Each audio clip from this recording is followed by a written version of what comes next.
Hello, and welcome to Gideon's Promise Presents Defend the Vote.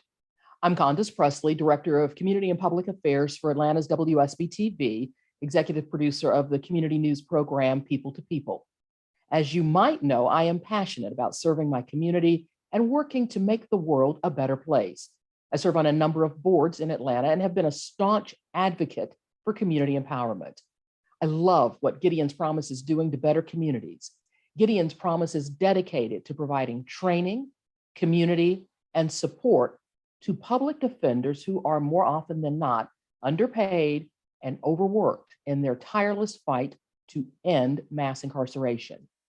The communities most affected by mass incarceration are the same communities targeted for voter suppression. The effect of both mass incarceration and voter suppression is to silence marginalized voices and to strip them of their power. Poor people and people of color are processed into jails and into prisons in an uncaring system that does not ask to hear their stories, and their names are systematically purged from voter rolls. Mass incarceration devastates marginalized communities, and voter suppression prevents their cries for help from being heard in the halls of power. Voting is a critical step in the fight for equal justice. Now, although this varies state by state, in most cases, sheriffs, judges, and prosecutors are elected by the voters. Not only can voting impact who enforces those laws, but voting in local, state, and national elections can ensure legislators who will vote in favor of or even propose legislation that would end mass incarceration, which can take the form of anything from increased funding for indigent defense to police accountability to sentencing reform. We have an exciting panel of activists and legal experts, and I'm so excited, as I hope you are as well, to hear what they have to say about the significance of and the barriers to voting. I'm going to ask each of our panelists briefly to introduce themselves and share a little bit more about what they do. Now, first up, I'm supposed to introduce Lewis L. Reed. You read about him in many of our marketing materials. Lewis Reed served nearly 14 years in federal prison and several years on supervision, and now serves as Director of Membership and Partnership for the Reform Alliance. He is also a licensed counselor. Lewis is not with us tonight because we just got word moments ago that he has fallen ill and actually is in the hospital. So he will not be with us this evening, but I hope we will all stop and smile and send him our prayers and our positivity that he'll be with us soon. Guys, thanks for that. I know he feels it. Next, I'm going to turn the floor over to Keita Haynes. Hello, Keita. Hello, Ms. Presley. How are you? Thank you. So tell us about yourself. So good evening, everyone. My name is Keita Haynes, and I am in Nashville, Tennessee, and I am an alum of Gideon's Promise. And I came to Gideon's Promise through being a public defender here in Nashville for 6.5 years. And prior to working at the public defender's office, I spent 4 years in federal prison for a crime that I did not commit. I got out, went to law school, and after that, like I said, joined the public defender's office. And there put all of my determination and energy into serving my clients. But I always felt that there was more that needed to be done. And so in 2020, I decided that I was going to run for Congress. And so I ran for Congress last year, and we didn't win, but we got 40% of the vote, which speaks to the fact that people were definitely ready for change here. I was also working at a nonprofit called Free Hearts, which is an organization here in Nashville led by formerly incarcerated women. We focused on various different criminal justice issues for women in prison and children who had parents that are in prison. And currently, I am the voting rights campaign strategist at the Sentencing Project, where a lot of my work centers around rights restoration for those that have been formerly incarcerated and justice impacted, and universal voting rights. And so I am excited to be here to have this conversation tonight. And Keita, we are thrilled that you were able to join us. Your perspective and the insight that you bring to this conversation are so greatly appreciated. Thank Next, you. I'd like for everyone to hear from Christian Lamar. Thank you, Ms. Presley. Good afternoon, everyone. I am a attorney here in Atlanta, Georgia, and I've been defending capital clients, capital indigent clients for the last 16 years, since 2005. Before that, I was a federal defender in Maryland at the Greenbelt, Maryland office. And before that, I was a staff attorney supervisor, also worked in the community defender office at the Public Defender Service of the District of Columbia. While I was in law school, I had the privilege and the opportunity of interning and being a law clerk for a legendary Steve Bright, who is the executive director emeritus of the Southern Center for Human Rights. And then to top that off, I also had the opportunity to intern with Just Mercy author Brian Stevenson in Alabama. So those experiences really were life-changing for me and led me into the career that I am now. So I'm very happy to be here. Lewis and Keita, we're delighted to have you. Excuse me, not Lewis, but Christian and Keita. We're delighted to have you with us this evening. This is an impressive panel of experts, and we're excited to hear what each of you has to say about voting and ending mass incarceration. So let's start with a question for the both of you. Gideon's Promise trains public defenders to do their part in ending mass incarceration by effectively and compassionately telling the stories of their clients.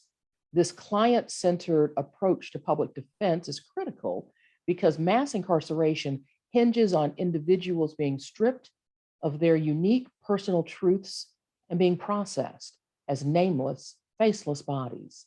Now, as a journalist, I am also acutely aware of the power that storytelling has to change hearts and to change minds. So now, given how powerful stories can be, it only makes sense to start off by asking each of you to tell me one story from either your personal, if you're comfortable, or your professional experience that made you truly understand the power and the importance of voting. Keita, can I go to you first? Yes. I will start off with a personal story. So for me, because I went to prison when I was young. When I came out, I was in my early 20s, and even though I was out living in the community, working, paying taxes, because of our felony disenfranchisement laws here in the state of Tennessee, while I was on supervision, I was not able to vote. So while everybody was, partaking in voting for our first Black president, I wasn't able to be a part of that because I didn't have my voting rights reinstated at that time. And so, I was able to vote for him the second time around, but again, it was the second time around. And so, it was just like, for me, I felt as if like I missed being part of a very important part of our history in this country because of felony disenfranchisement laws. And, and I will say that just with the work that I do now, and even working with Free Hearts and with our Fees and Fines Fund, and when I ran for Congress, I had a lot of people come up to me, people that were disenfranchised, who wanted to get their voting rights back because they felt that there was finally somebody that was running for office that understood them, that understood our community, and was actually going to go to Washington and fight for us. And, and so there, it was just like they realized the importance of voting and having their voting rights back, because for once they weren't voting for the same people that they're always voting for, which, we know, look at the history of this country, it's rich white men. And so it was really good to be in that position, to be able to indirectly put the spotlight on the importance of voting, and to have so many people that were disenfranchised want to get their voting rights back. Very impressive story. Christian, before you tackle this question, we'll let our attendees know that there will be an opportunity for all of you to ask questions of our panelists, and we'll invite you to put those in the chat, and we'll make sure that we get to those questions before the end of tonight's program. Christian, what story would you like to share? It's a story that I think is, at first glance, you might think it's not directly related to voting, but I believe it is. Several years ago, I went back to DC, where I was had been a public defender earlier in my career, and needed a haircut. Hair was getting, not much hair to cut, but I needed a haircut. All right, just get that off of there. And so I went into the barbershop, and it was on Georgia Avenue, not far from Howard. And I kept looking at one of the barbers, and he kept looking at me, and I kept looking at him, and come to find out, one of my former clients. All right. And when he recognized that it was me, I wasn't expecting this. He just said, "Man, this is the dude right here. He saved my life."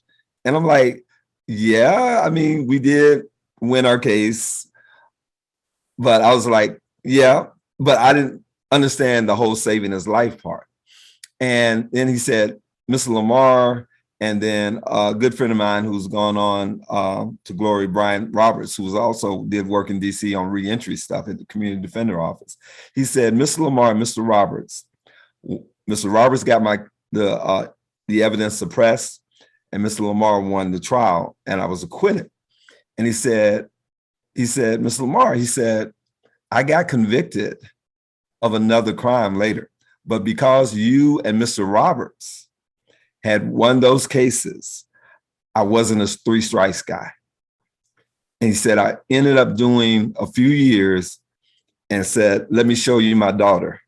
Let me show you my wife. Let me show you how I turned my life around from being that dude there." But he said, "If you guys had not won those trials, right, with me, I would have been in prison for the rest of my life."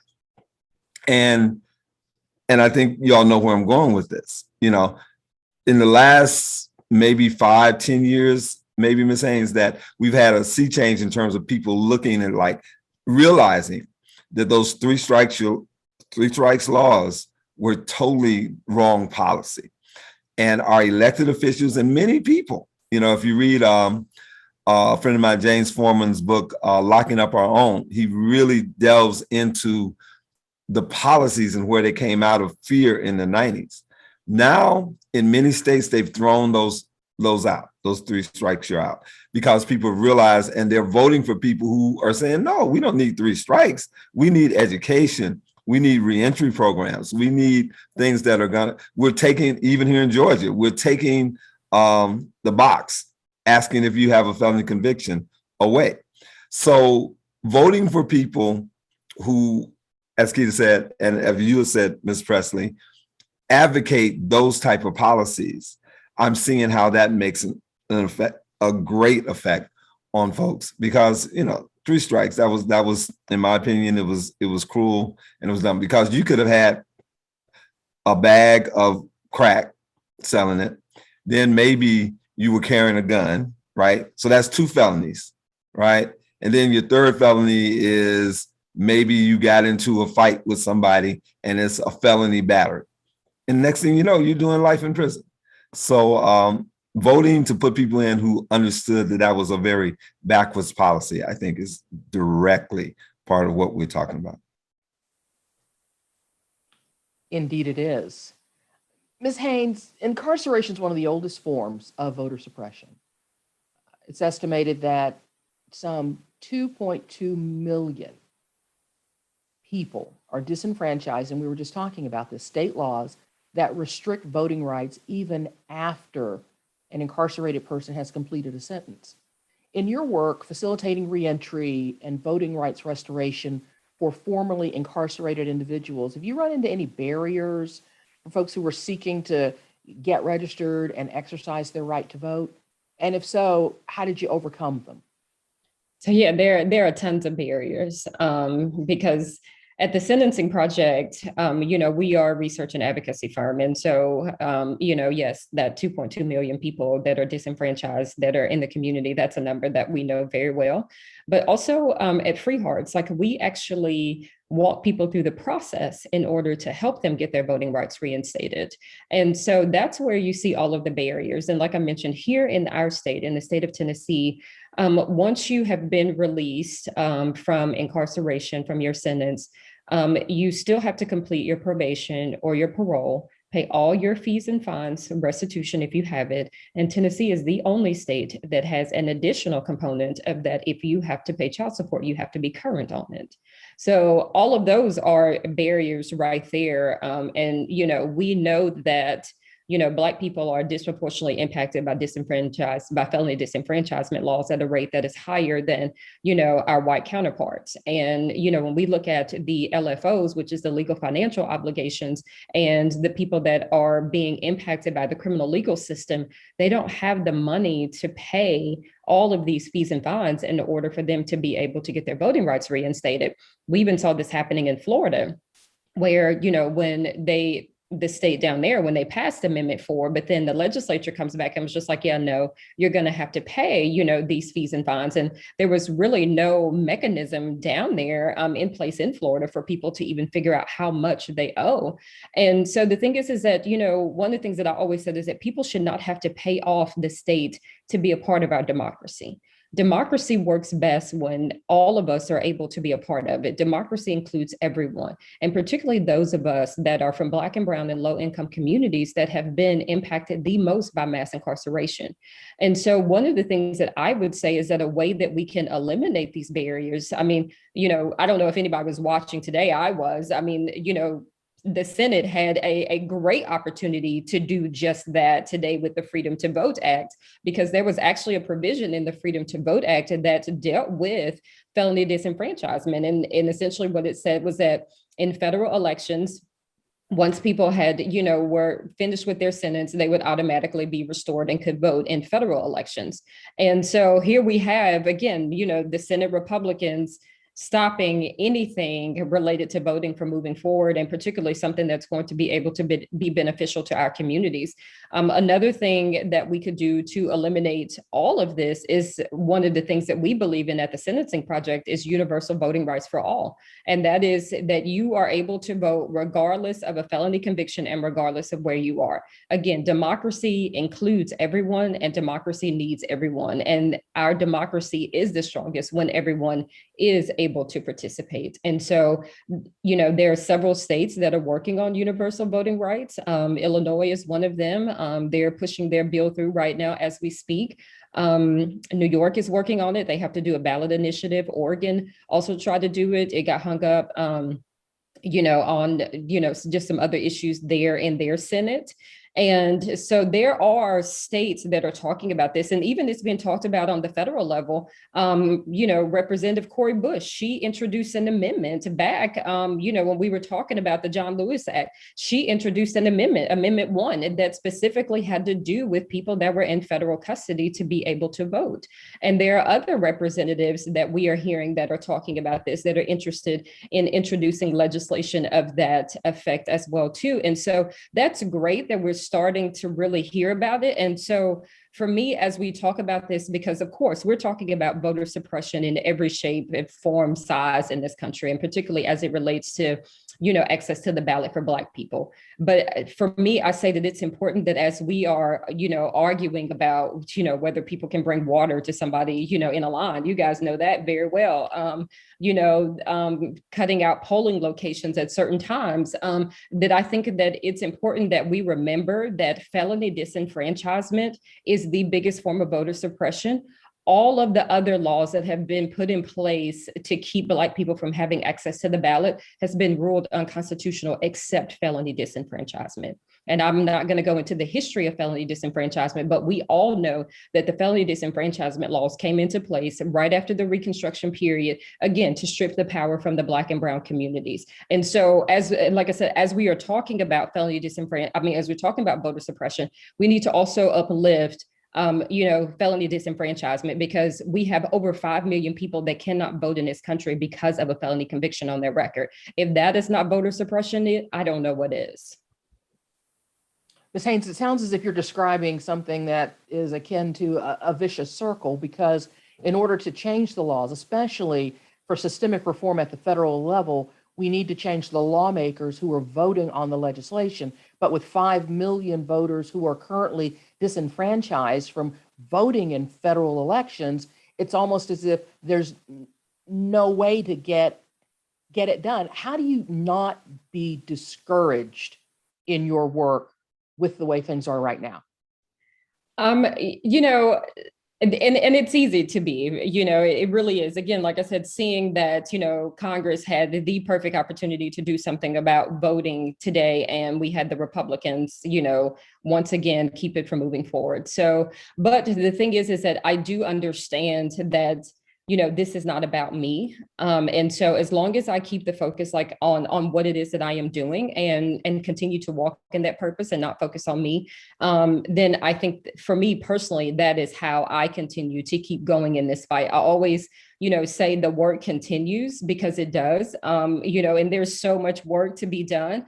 But we cannot allow ourselves to get burnt out in this work, because it is possible, because there's so much work to be done. But it's good work. And a lot of people quote the late John Lewis about good trouble, and that's what this is. This is good work, and this is good trouble. And again, and ultimately, this is just restoring the power back to our communities is what this is about. And so for me, I'm going to continue to work tirelessly to make sure that the power is restored back to our communities, and that ultimately we are able to vote for the people who are going to be in our state, legislatures and our local, positions and in Congress, that's really going to serve we the people, and that's going to restore the power back to our communities. And so for me, that's the ultimate goal, and that's what I work towards. And that's what, I think that's the ultimate goal for all of us, is that we are restoring the power back to our communities, and, and communities of color, and those that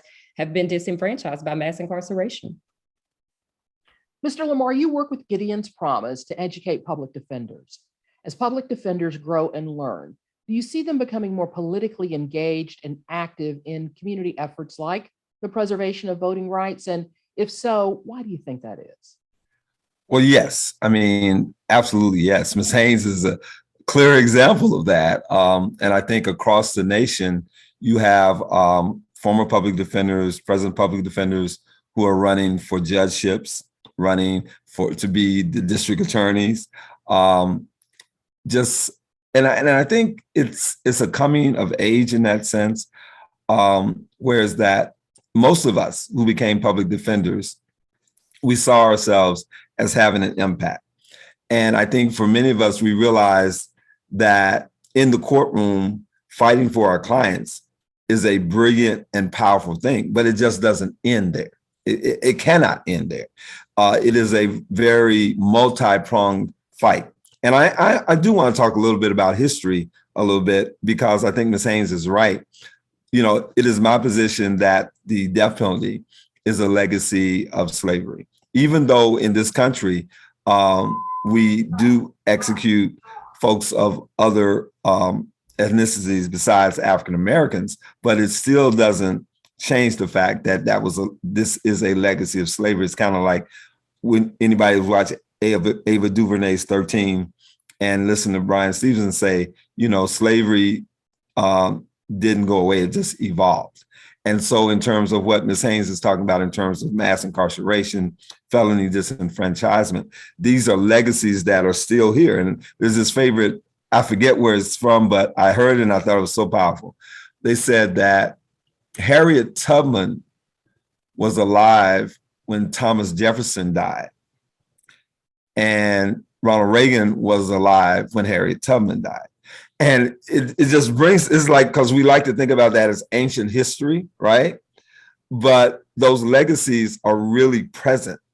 And so as public defenders, we look at serving the public, serving folks who need that protection, but understanding as you do it that eventually you realize that's not going to win the whole battle. And that's where you get community defender offices, like what was one of the original ones in Harlem under Lenny Noisette. And then we in DC tried to do it. And then even here in Georgia, there are community reentry efforts to understand, as what we talk about at Gideon's Promise, and I know Ms. Haynes, a holistic approach to that. And so as more public defenders understand that defending our clients is a holistic approach, which may mean trying to find your client a job.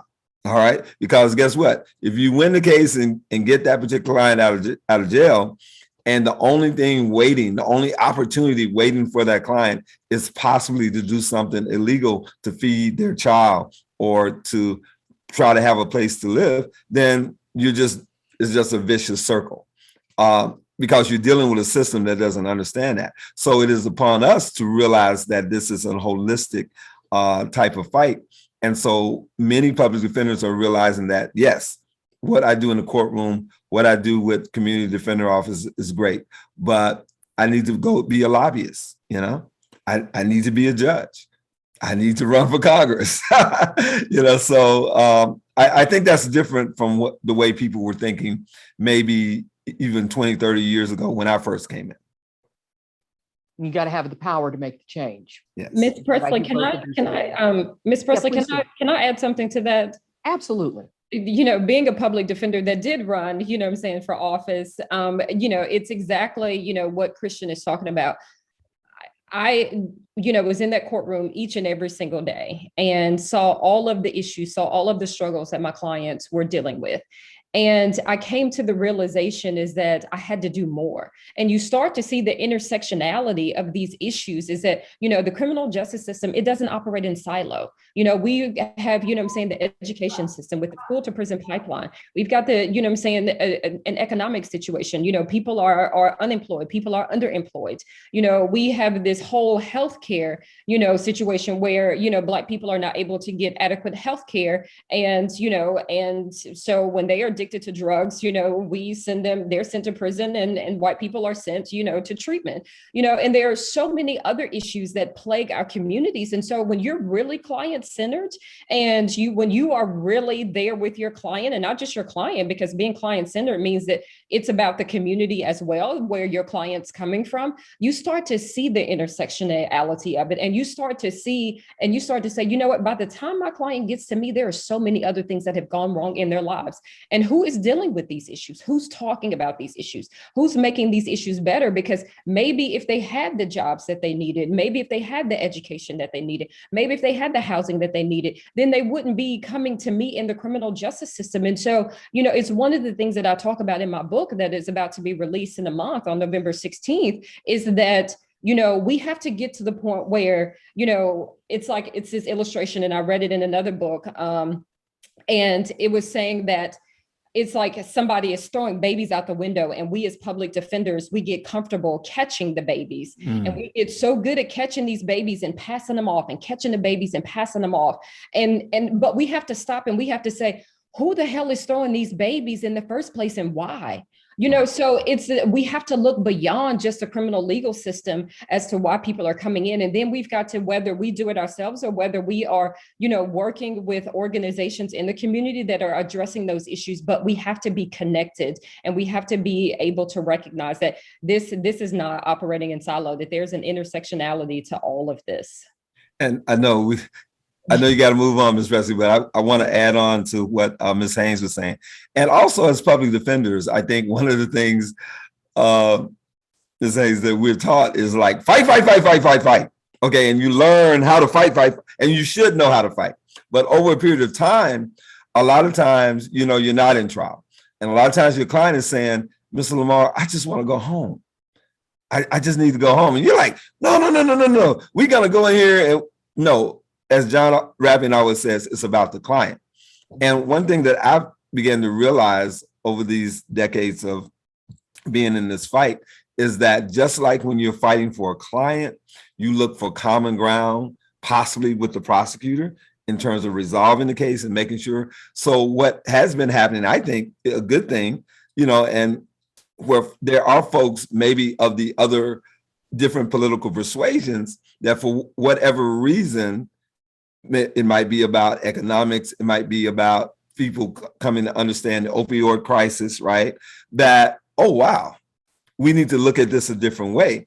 And here in Georgia, actually under a Republican governor, there was more strides taken toward criminal justice reform under any of the other Democratic governors. So I'm not picking a side or anything like that, but I think the criminal defense community picked up on that, right? And we're like, I mean, we still got a lot of long ways to go, but where you find common ground, because it's not about me being, this particular ideology, for our clients, as Ms. Haynes talks about, it is about creating the best place for them. So if you're in Montana or if you're in Missouri and they're proposing a law that's going to take that box out, that asks you about your conviction where folks can get jobs, you grab onto that. Because one person told me it's about unity in principle. On the principle, if your principles jive with mine, then we can talk. If they don't, then they don't. And that goes back to what Ms. Haynes is talking about. It's just so many other areas that we have to fight this. And as she said, you can't get tired. Ms. Haynes, I want to go back to this issue that you brought up about felony disenfranchisement. If the facts are 1 in every 16 Black Americans loses the right to vote as a result of that versus 1 in 59 non-Black voters, it would appear that mass incarceration plus voter suppression works to uphold racism in our country. Is that a fair conclusion to draw? I think so. Yes. Yes. I mean, I think we all will agree that. I think, there's no doubt that that felony disenfranchisement laws is rooted in racism. There is no doubt that mass incarceration is rooted in racism. And the two definitely work hand in hand, because the more people that we can put in the criminal legal system, and particularly give them felony convictions, the more people that we're going to disenfranchise on the back end, right? And so there definitely is an intersectionality there when it comes to mass incarceration and voter suppression. And, and I don't think that we can really tackle one without the other, because if we say that we want to dismantle mass incarceration, but we don't want to deal with voter suppression, well, then we really don't want to deal with the issue of mass incarceration, because voter suppression is a direct byproduct of mass incarceration when it comes to the Black and brown communities. And again, and it just goes back to a lot of the things that we have been talking about, was that when we are stripping away the power from our Black and brown and low income communities, then, they're not able to be part of our democracy. And I just want to lift up the fact that felony disenfranchisement, a lot of people, put it under the umbrella of criminal justice reform, and that's fine. But for me, this is a democracy issue, because again, this is about people being able to participate in our democracy. Like, that's what this is. Like, one of our fundamental rights of freedom is the right to vote. And so what we're doing is that we're taking away, the very aspect, of really what makes somebody a citizen here in this country. And we've been seeing that happen for years when it comes, to Black people. So all of these policies and procedures, they are rooted in racism. And, one of the things that I say, we saw a lot of it back, just last year, and over the past couple of years, with people turning out into the streets and people protesting, just about all of the police violence that was happening, with our Black men, and Black women in the Black communities, period. And so, yes, like, let's go out and let's protest, because we should, because we're angry, and that is a show of us being angry. Like, we have been dealing with racism in this country for over 400 years, ever since we were brought here, right? So yes, so we're angry, we're tired, but we also need to mobilize and we need to organize, because a lot of these policies and procedures, they're codified, right? criminal justice, like all of these things, I'm saying, that are used to fuel mass incarceration, redlining, all of these things, they're codified into law. And so what we need to do is that we have got to be able to take that and to galvanize that and to be able to go out and to be able to use that power, because that's how we restore the power back, is to restore back, I'm saying, it's for us to go out and to use our voices and to vote, and also to advocate for those that cannot vote, for them to be able to get their rights restored so that they can help us restore that power and to be able to vote for people that is going to be able to do the things that we need to do for our communities. So next question I want to ask the both of you, and Mr. Lamar, I will ask you to weigh in first, but for both of you, in your experience as public defenders, was your ability to provide a zealous, client-centered defense ever directly helped or hurt by a legislative initiative or an elected official? And if so, what happened? Mr. Lamar. Yes. And again, I think it goes back to the point that we were talking about in terms of this on all fronts battle, right? When I started at the Public Defender Service, I didn't, I was very happy to have a job doing something I loved, but I began to understand that the reason in DC that the Public Defender Service had such a great reputation was because the legislative body, the city council, or whatever it was at that point, because at one point, DC did not have a mayoral system. It was under the federal government, but they voted in and codified, as Ms. Haynes has been talking about, a case limit on how many cases a public defender could have. And what that does, as Ms. Haynes knows, and many public defenders that are watching that, who wish they had case limits. We've got folks 200, single lawyer, 200, 300 cases. And that goes back to your point, Ms. Presley, about overworked and underpaid. So we were blessed in the District of Columbia to have a cap on cases, how many cases a public defender can handle. And then the public defender handled the most serious, the most serious charges. And then even if there were conflicts, of course, it was appointed counsel. And they had a really good, what they call Criminal Justice Act bar, where private attorneys were appointed to cases, which we still have in different states. But that cap, that was a brilliant move. And I think if I'm not sure, don't quote me, but that was either done in the late 60s or early 70s right there. So that's what we're talking about, vision, right? Vision for the future, about how do we make that? And so while I was working there, Ms. Haynes, I was never confronted with when I came down south, and I'm talking, the public defenders in Mississippi, Alabama, Georgia, 100, 200, 300. There is just no way that you can be able, as much as you may want to, and as much as you're trying to, when you've got that many cases.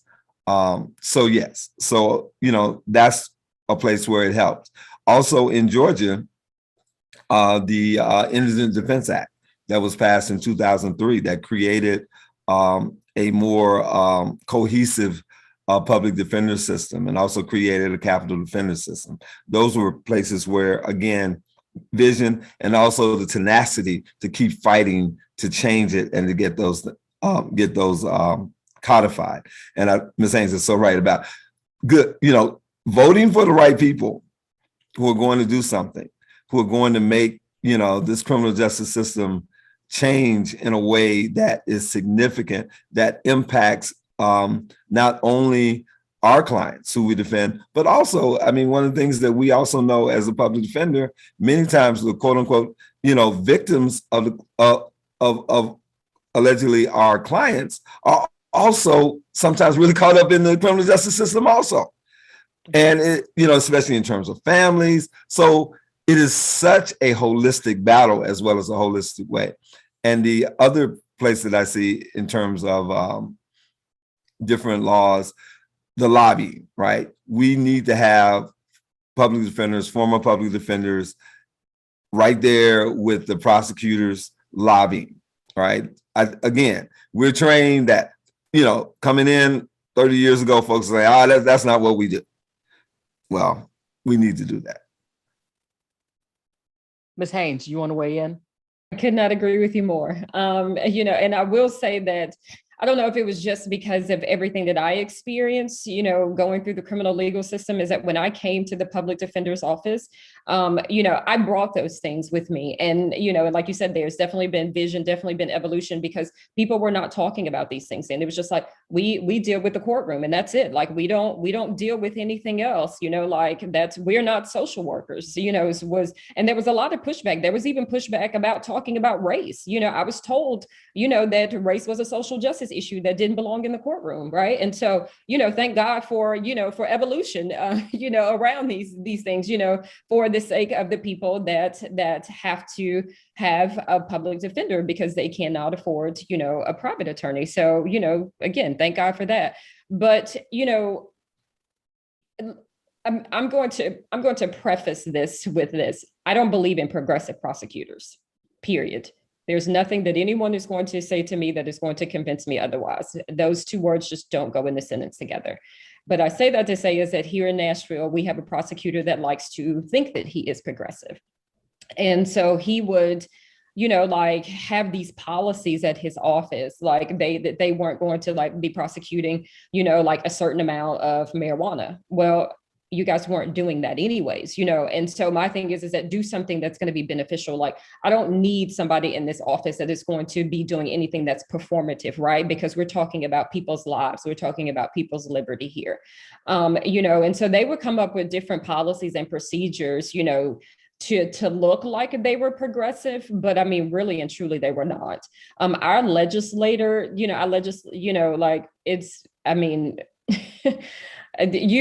I'm sure y'all's, is pretty similar to ours here. We have a supermajority, Republican legislature here. And while the country was moving in towards criminal justice reform, we were actually regressing here, in the state of Tennessee when it came to a lot of things. But I will say ultimately at the end of the day, just the way that the system is set up, the laws that are put in place, they keep you from being able to do what you really want to do, right? You come into this thing and you come in and you say, I really want to make change. I really want to do this and I really want to do that. But because of the way that this system, because of the laws that we are operating under, what happens is that even those of us with the best intentions of coming into this, doing the work, we become systems actors is what happens. And again, and we come into this with the best intentions, but it happens because of the laws and the system that we are operating under. And, and like I said, unwillingly, we become part of this thing. And so I personally felt hampered throughout my 6.5 years as a public defender, just because of the system that I was operating in and having to operate under. And, and so I believe that we've got to have this system. It's got to be a system that is based on care and not cages. Like, we can't just automatically just go to incarceration for people. We've got to look at this from a holistic standpoint, and not just those of us that are public defenders and even that are private attorneys that are seeking to do this, but we've got to have, U.S. attorneys, and we've got to have district attorneys that also believe that and put that into practice. And then when we're putting that into practice, then we can go, to our, city council when it's budget season and ask for money, ask for the resources that we need so that we actually can put this into place. And until there are prosecutors that are operating from the care, not cages perspective, I'm sorry, I don't care who you are not a progressive prosecutor, because that's what it takes in order for us to really see the change that we want to see in this criminal legal system, is to have everybody in the system, whether it is public defenders, private attorneys, DAs, judges, probation officers, everybody operating from that, is that this is a person that's in front of me. this person, deserves to be treated with dignity and respect and humanity. And so we've got to put the humanity back into all of this, because what we do is that when we do put people in jails and prisons and they become nothing but a number and they become a statistic, what we do is that we strip the humanity from it. We separate ourselves from that. And it becomes an us versus them type of thing is what it is. When in actuality, this should be all of us. All of us should care on the same level that all of us on this call care, and should be moving in the direction. So when we're speaking about criminal justice reform, criminal legal reform, second chances, that's what we're talking about. We're talking about making sure that those that never even had a first chance to begin with, that they will have that chance. And a lot of times it requires us, because some people don't have family, some people don't have friends to do that. And so it falls upon us as a community to be that second chance culture, that first chance culture, that third, fourth, fifth, sixth chance culture for people. And it is until, like I said, we operate from care, not cages, then I don't want to hear nothing about progressive prosecutors. Care, not cages. You really said something there, Ms. Haynes. For both of you, and we've talked about this from your perspective about staying strong, being persistent, and knowing that this is a fight and it's a marathon, not a sprint. So considering the fact that the fight for justice is an uphill battle, and that even the fiercest of advocates can be discouraged or disillusioned at times, it's not uncommon for people to think that the vote doesn't really matter. My one vote doesn't really matter, and that the systemic forces are just too powerful for one person to make a difference. What do you say to someone who feels that way? Mr. Lamar, let me ask you that question. Yes, especially I would, I love movies, right? I would tell people to watch Selma. And there's a part in Selma where Dr. King says, if we get the right to vote, then we get people on juries. And I just like, again, right, Ms. Haynes, vision, vision. I mean, it was like, yeah, we out here, we trying to get the right to vote, but it just opens up everything else. Because then, and I'm always have been a person that says, yes, national elections, absolutely, got to be there, got to do the thing. But locally, sometimes you can have the greatest impact on policy when you're talking about city council elections, mayoral elections, school board elections. So as Ms. Haynes said, that ability to exercise your vote is central. And as much as we are seeing, as some people may look and say, hey, it's getting harder now. And when I feel that way, and I talk to, John Raffin a lot, and you get frustrated. So I'm there. I know exactly what you're talking about. I go to the barbershop and I listen to brothers talking, they're frustrated too. But I think for me, the fact that my godmother who raised me, I was 5 years old. And after the Voting Rights Act, that was the first time she had ever voted. It took 100 years, right? Right, Ms. Haynes? It doggone took 100 years from Reconstruction to quote unquote, and I always say, 1965 is actually the legal date, the date that we're legally free. I just say, people may disagree, but I think slavery lasted another 100 years after that. And then in 1965 with the Voting Rights Act and 64 with the Civil Rights Act. But my godmother cast her first ballot at 65 years of age. And from then, she always took me with her, right? Whenever she voted. And she voted in any election. If you voted for a dog catcher, she voted for it, all right? And I know sometimes younger folks get tired of hearing from older folks, oh, they died so you can vote. And I don't go that route because I know they've heard that. But what I do go is, if you want to change the law, let's just say you want to have a place where you can go and drive your car, right? and race and not have the police harass you. All right. Well, maybe you need to vote for some people that would do that and say, hey, we want to do this safely, but y'all young, right? Because either you're going to do it one way or another, right?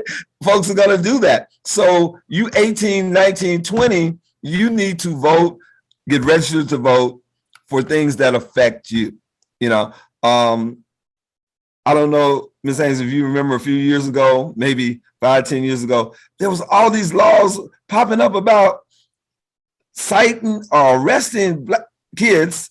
They didn't say black kids for wearing their pants sagging. Mm-hmm. I'm like, and some of these, Ms. Presley, were in African-American communities. Mm-hmm. And I'm saying to the kids, that's why you need to get involved. That's why you need to vote, because out of their, in my opinion, out of their ignorance or whatever, why are you passing more laws to have police interaction with young folks? You know, just because you don't like cause kids are sagging. I mean, you know, what? So that's what I say to people who are frustrated, that you actually can have an impact nationally, statewide, locally, and in your neighborhood. Ms. Haynes, can you add to that?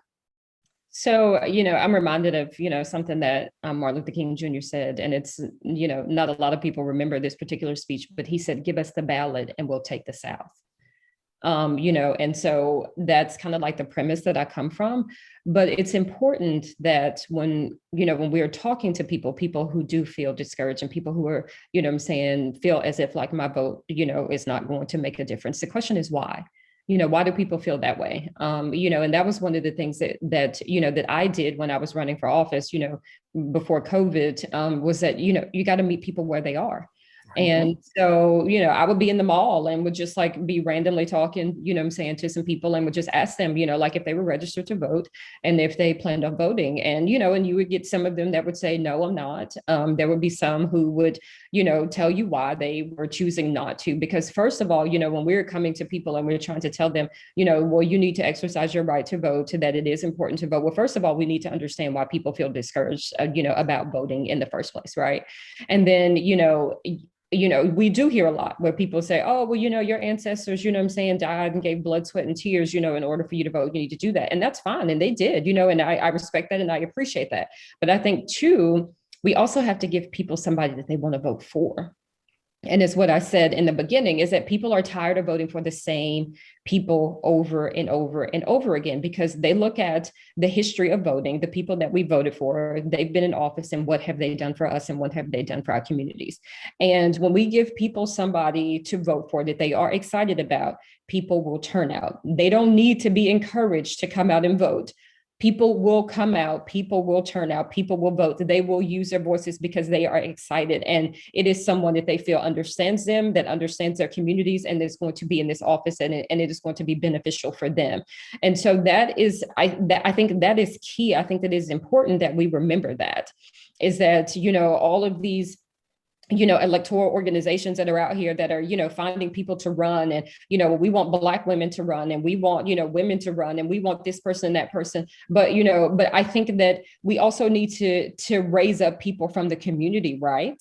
And particularly the communities that have been the most impacted. And we need to say, okay, who from this community, you know what I'm saying, is willing, you know, to be the person to run for office, whether it is, you know, school board, whether it is, you know, a city council, whether it is state legislature, whether it is Congress, whether it is Senate. But what we, like I said, I cannot stress this enough, and I think you guys have seen it in Georgia as well too, is that we have to give people somebody that they feel excited about voting for. You know, we were able to restore the voting rights of so many people when I was running, because it was just like, oh, I want to vote for her. I want to vote for her. I've never voted, but I want to vote for her. You know, because people were excited. People that were just turning 18 years old was just like, oh my gosh, like it's going to be my first time voting, and I'm so excited, you know what I'm saying, to vote for somebody that looks like me, that believes in the same things that I believe in, you know, that's going to do this for my community. And not just somebody that is into performative activism either, but somebody that they really trust, and somebody that they really believe that once they get in this position, that they're going to fight with them. That, you know, not somebody that's going to go there and say, oh, well, you know, I'm the voice, you know what I'm saying, for the voiceless. No, because nobody's voiceless. We all have a voice. It's just that no one's listening. And so we need people in these positions, people that are running for office, that's going to lock arm in arm, you know what I'm saying, with the community and say, you know what, I'm going to stand with you and I'm going to amplify your voice. I'm going to amplify your issues. That's what I'm going to do, because I can't speak for you. But what I can do is that I can amplify that. And so I think it's all of those things. And so when we get to the point where we're doing those things, people are excited and people are coming out to vote. And so there's so many layers, you know, to that right there. Well, we're almost out of time. I've got one more question for the both of you, and I was checking the chat to see if any of the viewers had any questions for you as well. If somebody wants to get involved in trying to help fix this broken system, what is one thing that somebody can do? And then finally, how can somebody get in touch with both of your organizations? Mr. Lamar, you go first. When you get the jury summons, come. And when you get down there, don't think of a reason to get off jury duty, okay? Because probably you've already registered to vote. And this is just as important, in my opinion, as voting. Ms. Haynes, no, what's the first thing? A lot of times our folks go to, oh boy, how long this gonna take? And no, that I think, I would say, if we're talking about having folks on juries who understand, kind of like Ms. Haynes said, where you're coming from, folks, you gotta come answer the summons and don't try to get off. That would be my advice. And you can get in touch with me through Gideon's Promise. Outstanding. And Ms. Haynes. I would say, you know, there are organizations in every single state all across this country that's doing the work. And so I would just say, just plug in, you know, and plug into those organizations, whether you want to focus on criminal justice reform, whether you want to focus on housing issues, whether you want to focus on voting rights, you know, whether you want to focus on prison reform. I mean, like, there are people that are doing all types of advocacy work all across the country in various different communities. And so that's just what I would say is just, you know, plug in, even if you want to do it on the national level, or if you want to do it on the local level, just find your place and just plug in. And people can get in touch with me. My personal email is my first and last name, Keita Haynes 1, the number 1 at gmail.com, or they can send it to the Sentencing Project, which is khaynes at thesentencingproject.org. Well, khaynes at sentencingproject.org. And we'll make sure that we either put that in the chat, one of our producers, to share that with our viewers. Guys, thank you both so much for participating in our panel. I know I learned a lot, and I want to talk to you, Ms. Haynes, when your book comes out later this year. Yeah. I know that our audience learned a lot as well. Folks, remember, if you want to check your voter status, because this is an odd year where we have municipal elections coming up in November. And as both of our panelists said, those are the races where you can actually have impact and influence who's making decisions about your life. So go to your state's Secretary of State's website to check your status. Learn more about your local elections. Go to usa.gov, or again, the Secretary of State's website. We want to encourage everyone, because as Ms. Haynes said, everyone has a voice. It's just that nobody's listening. But when we vote, people listen. Mm-hmm. So please use your voice and your vote to fight for justice. I want to say thank you all very much.